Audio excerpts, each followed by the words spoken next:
Entrepreneurship, wisdom to wealth. Welcome to Entrepreneurship, Wisdom to Wealth. I'm Regina Davis, your host. Welcome to Season 2. Welcome to Entrepreneurship, Wisdom to Wealth. Today we actually have Mike Buxton, who is the owner of Lotus Spud. Thank you so much for joining us.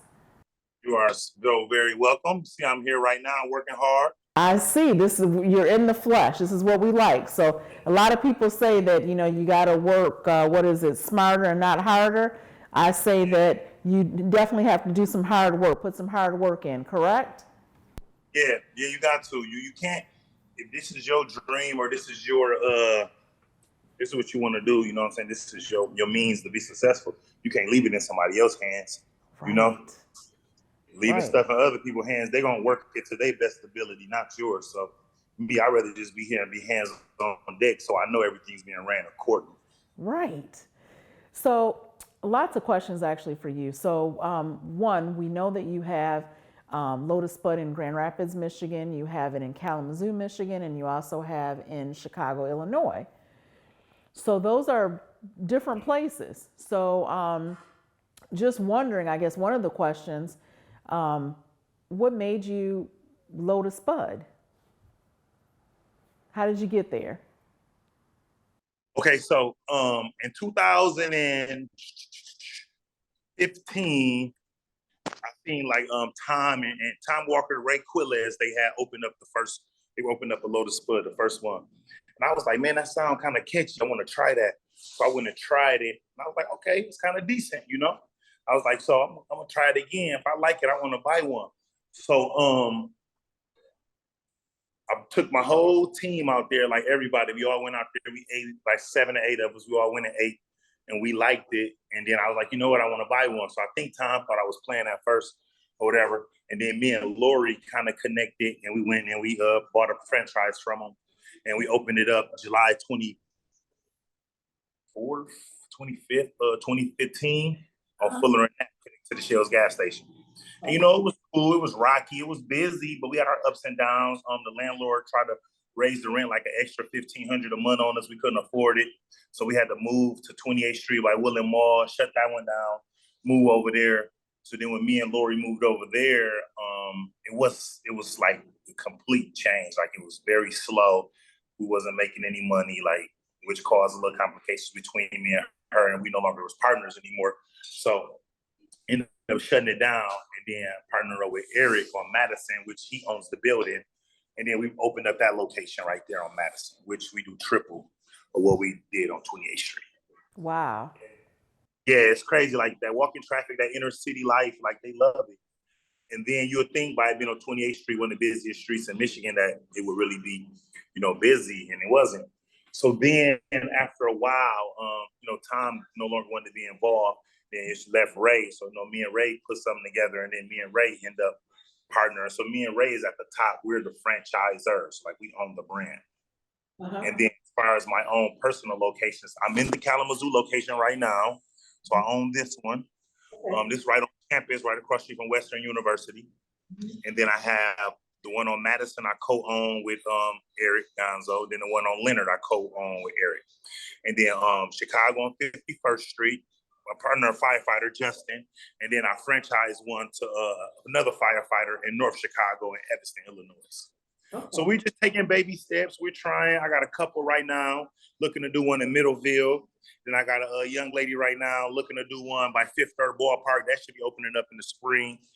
So we just taking our baby steps. Subway, we like Subway, but white bread, put it on the potato, Right. So with that, if people want to, get into the franchise or have conversations with you, how do they get in touch with you? So they can call either location, and people will give them my number, or they can take their information and I get back with them. They can come to the location, reach out. They can go to the lotusspudUSA.com. My information and Ray information on there, corporate, so they can contact us on there as well. And we'll get them together. We'll walk them through the process and everything. We're not going to give them too much information, because it was a guy that I called my so-called friend. We gave him information, and he was trying to do one, and he called my phone for 4 years straight. Then I see on Facebook he opened one up in Memphis, Tennessee, called King of Spud, stole my whole menu, so it's sad, but nothing good gonna come behind that. Yeah. So some of the other questions I really wanted to have, I mean, because you're already at work, you're in motion and everything, but I wanted to kind of back up a little bit and just some of your story, because I know that your personal story, just of perseverance and things like that, and how you've turned things around, like in just your life, and now you're in this world of entrepreneurship. So do you want to kind of talk a little bit about, some of your life in the past, and then how you got to where you are now, and then like what type of support, that you think it's important for people to need, or, if any, to get to where they're going? Well, I'm from the ghetto. No. So I'm from the southeast side of Grand Rapids, of course. I was born in the 80s, so 81 is to be exact.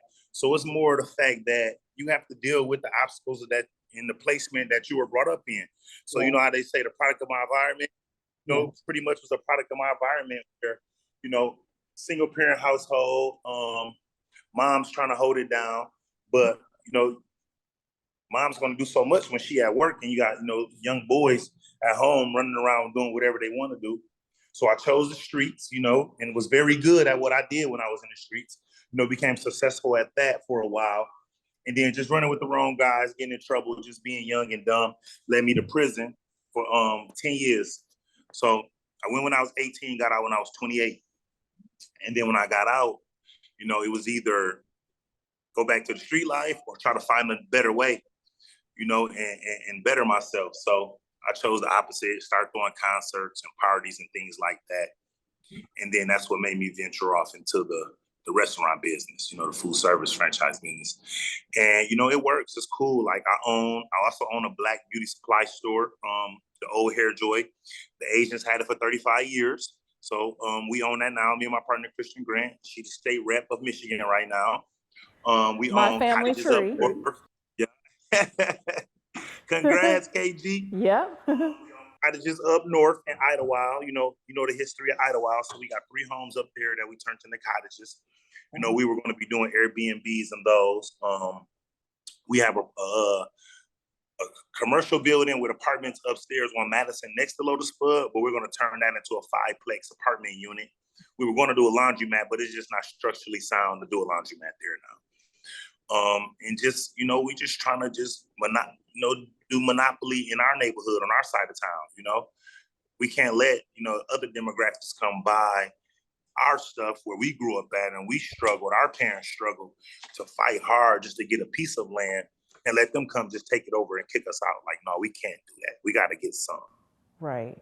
And you are getting it. And so there's a lot of other things I know that you're interested in. Well, you're doing movies and all that. And so you've got a lot of things going on. And so I just really wanted to highlight, so people who are watching, because our audience is people, who may be thinking about becoming an entrepreneur, those who may be knee deep in it, and those who have been in it, seasoned for a while. But everybody has some sort of a different story as to why, and how they, became an entrepreneur. And so we want to be able to give people hope. And this is wisdom to wealth. It's entrepreneurship, wisdom to wealth. And so what wisdom could you give to someone who's thinking about becoming an entrepreneur?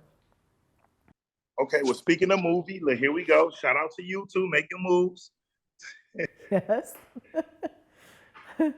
You hooked us up. I appreciate you. Like, I told you that. I appreciate you for real. And no, it's hard. It's hard. Anything easy, you don't want to do it. Like entrepreneurship is real hard. It's like I can't afford to get sick, so I don't really be around a lot of people.